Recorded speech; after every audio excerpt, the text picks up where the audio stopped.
Bismillahirrahmanirrahim. Assalamualaikum warahmatullahi wabarakatuh. Halo anak-anak hebat Ibu yang luar biasa.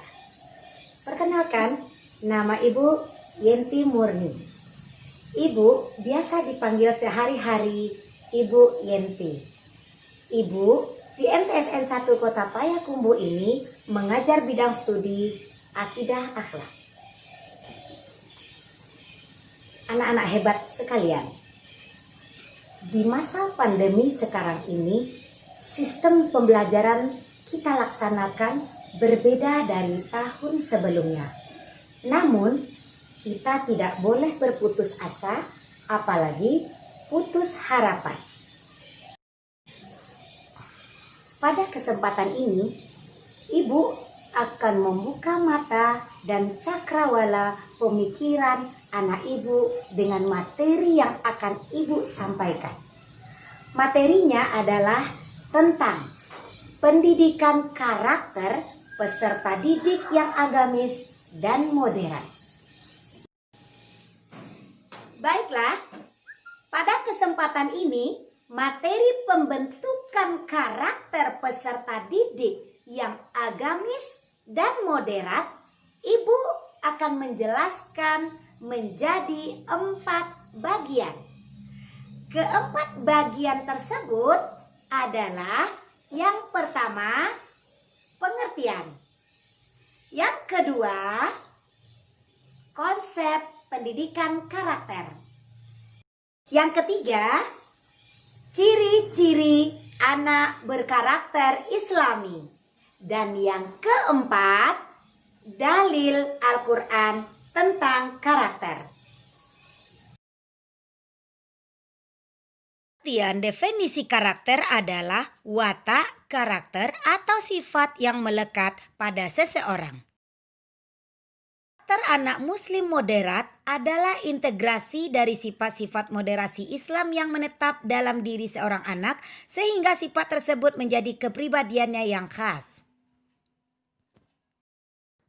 Konsep pendidikan karakter terdapat pada Undang-Undang Nomor 20 Tahun 2003 tentang Fungsi Pendidikan Nasional dan terdapat pada Pasal 3 Undang-Undang tentang Tujuan Pendidikan Nasional.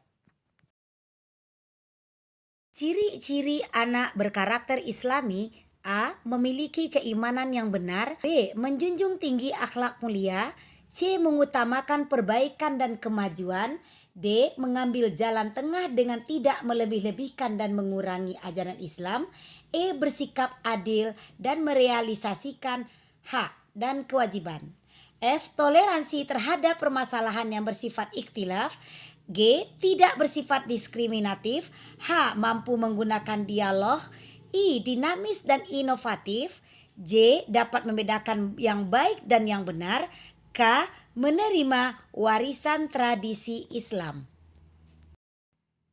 Di dalam Al-Quran, dalil mengenai tentang karakter terdapat di dalam Quran Surat Al-Baqarah ayat 143.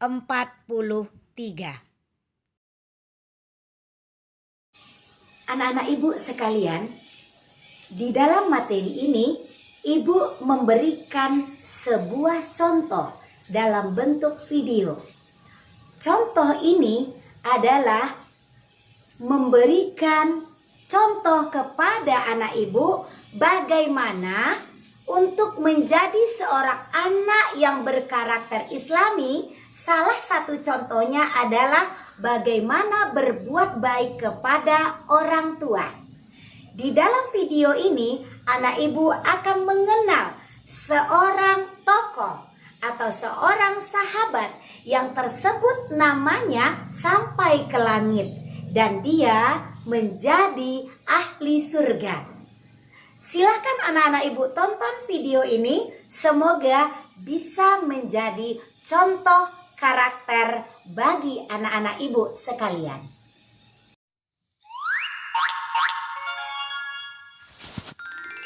Kisah Uwais Al-Qarni, pemuda yang terkenal di langit.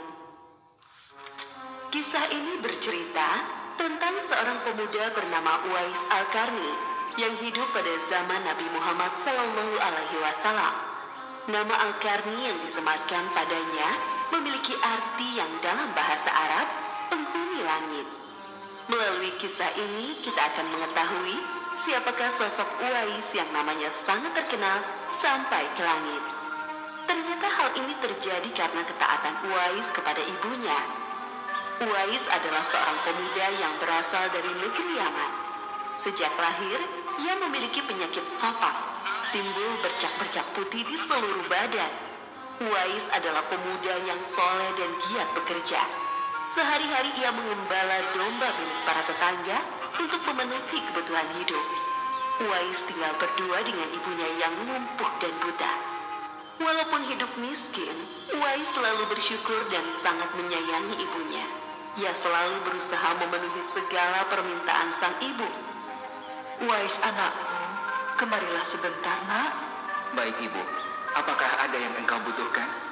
Anakku sayang, mungkin hidup ibu sudah tak akan lama lagi. Ada satu keinginan ibu yang ingin sekali terwujud. Jangan berkata seperti itu ibu. Katakan padaku, apa permintaan ibu itu? Sebelum saat itu tiba, ibu ingin melaksanakan haji. Mendengar perkataan ibunya, Uwais hanya termenung sambil berpikir. Aku sangat ingin mewujudkan permintaan ibu. Mohon ibu bersabar sampai saat itu tiba. Aku akan mencari cara agar kita bisa pergi ke Mekah untuk melaksanakan ibadah haji. Oh, terima kasih nak.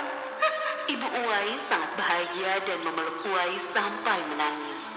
Ya Allah, bagaimana cara hamba membawa ibu hamba yang lumpuh dan buta untuk pergi ke Mekah? Sedangkan jarak dari Yaman ke Mekah sangat jauh, melewati padang pasir yang tandus. Biasanya orang-orang pergi ke sana menggunakan unta. Seekor domba pun aku tidak punya, apalagi unta. Uwais terus berpikir dan akhirnya menemukan suatu ide. Keesokan harinya, Uwais menemui pemilik domba dan membeli 1 ekor domba untuk dipelihara. Namun uangnya hanya cukup untuk membeli 1 ekor anak domba yang kecil. Setiap hari Uwais menggendong anak domba itu naik turun bukit. Orang-orang yang lewat tertawa melihat tingkah Uwais. Hei, coba lihat Uwais itu. Apa yang dilakukannya dengan anak domba itu? Dasar orang aneh. Uwais gila. Uwais sudah gila. Uwais tidak mendengarkan cemoohan dari orang-orang. Saat ini yang ada di pikirannya adalah ibunya. 8 tahun berlalu dan tibalah pada musim haji. Anak domba Uwais semakin bertambah besar. Beratnya mencapai 100 kilogram. Begitu pula dengan Uwais. Badannya semakin kekar dan bertenaga. Berkat latihan setiap hari, beban berat yang dipikunya tidak terasa lagi. Sekarang semua orang tahu bahwa apa yang dilakukan Uwais adalah bentuk pengorbanannya kepada sang ibu. Uwais menggendong ibunya sambil berjalan kaki dari Yaman menuju Mekah. Subhanallah, alangkah besar cinta Uwais kepada ibunya itu. Sesampai di Mekah, Uwais tetap menggendong ibunya untuk bertawaf di Ka'bah. Di hadapan Ka'bah, ibu dan anak itu berdoa. Ya Allah, ampunilah semua dosa ibuku. Bagaimana dengan dosamu anakku? Dengan terampuninya dosa ibu, maka ibu akan masuk surga. Cukuplah ridho ibu yang mengantarkanku ke surga. Allah Subhanahu wa Ta'ala mendengar percakapan ibu dan anak laki-lakinya. Seketika itu penyakit sopak yang dideritanya sembuh. Hanya tertinggal 1 bulatan putih di telapak tangannya. Terima kasih ya Allah. Sekembalinya dari Mekah, Uwais meminta izin kepada ibunya untuk pergi ke Madinah. Uwais ingin sekali bertemu dengan Nabi Muhammad SAW. Dengan berat hati, ibunya mengizinkan Uwais berangkat. Setelah urusanmu selesai, cepat pulang ya nak. Sesampainya di Madinah, Uwais segera mencari rumah Nabi Muhammad SAW. Setelah menemukan, ia mengetuk pintu dan mengucapkan salam. Keluarlah istri Nabi, Aisyah radhiyallahu anha, seraya membalas salamnya. Apakah saya bisa bertemu dengan Rasulullah Shallallahu Alaihi Wasallam? Maaf sekali, Nabi sedang tidak berada di rumah. Beliau sedang berperang dan tidak tahu pasti kapan kembali. Mungkin sebulan atau beberapa bulan lagi. Uwais dihadapkan pada 2 pilihan, menunggu kedatangan Nabi atau segera pulang ke Yaman? Bayangan sang ibu yang tua muncul di benaknya. Baiklah kalau begitu, saya pamit. Ada seorang ibu yang tidak bisa saya tinggal lama-lama di rumah. Sampaikan salam saya kepada Rasulullah Shallallahu Alaihi Wasallam jika beliau sudah kembali dari perang. Terima kasih. Uwais kembali ke Yaman dengan perasaan haru dan sedih. Di satu sisi Uwais sangat ingin bertemu dengan Nabi Muhammad Sallallahu Alaihi Wasallam, namun di sisi lain ia sangat mengkhawatirkan kondisi ibunya. Akhirnya ia memilih untuk segera pulang ke Yaman. Peperangan telah usai dan Nabi Muhammad Sallallahu Alaihi Wasallam pulang ke Madinah. Aisyah radhiyallahu anha menceritakan perihal pemuda yang mencari beliau. Nabi mengatakan bahwa Uwais adalah pemuda yang sangat taat kepada ibunya. Karena ketaatan kepada ibunya itu, nama Uwais sangat terkenal di kalangan penduduk langit. Seperti yang tersebut dalam hadis Sahih Muslim Syarah An-Nawawi nomor 2542, dikatakan bahwa sebaik-baiknya tabi'in adalah Uwais Al-Qarni. Saat Nabi Muhammad Sallallahu Alaihi Wasallam berbincang-bincang dengan Umar bin Khattab dan Ali bin Abi Thalib, beliau menceritakan tentang sosok Uwais. Apabila kalian bertemu dengan Uwais, mintalah doa dan istighfar kepadanya. Dia adalah penghuni langit. Perhatikan di telapak tangannya ada tanda berwarna putih. Dulu sejak lahir ia menderita penyakit sopak. Namun atas kesalehan dan ketaatan kepada ibunya, Allah Subhanahu wa Ta'ala menyembuhkan penyakitnya. Sampai pada akhir kematian Uwais, terjadi hal yang menggemparkan. Banyak sekali orang yang hadir mengurus pemakamannya.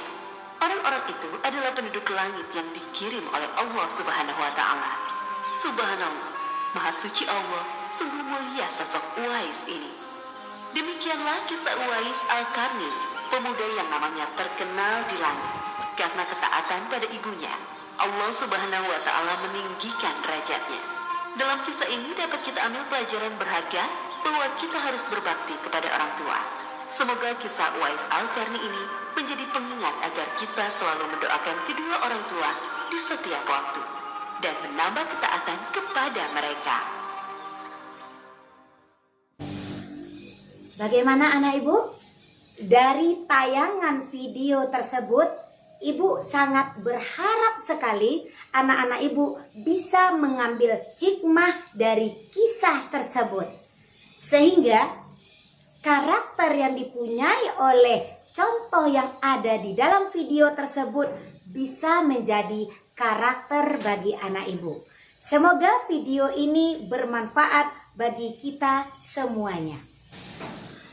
Akhirnya, dalam materi pembentukan karakter peserta didik yang agamis dan moderat ini, dalam proses belajar mengajar, dalam kehidupan, ibu sangat berharap sekali semoga materi ini bisa menjadi hal-hal yang positif bagi karakter, watak, atau sifat bagi anak ibu. Terima kasih. Sampai di sini dulu perjumpaan kita.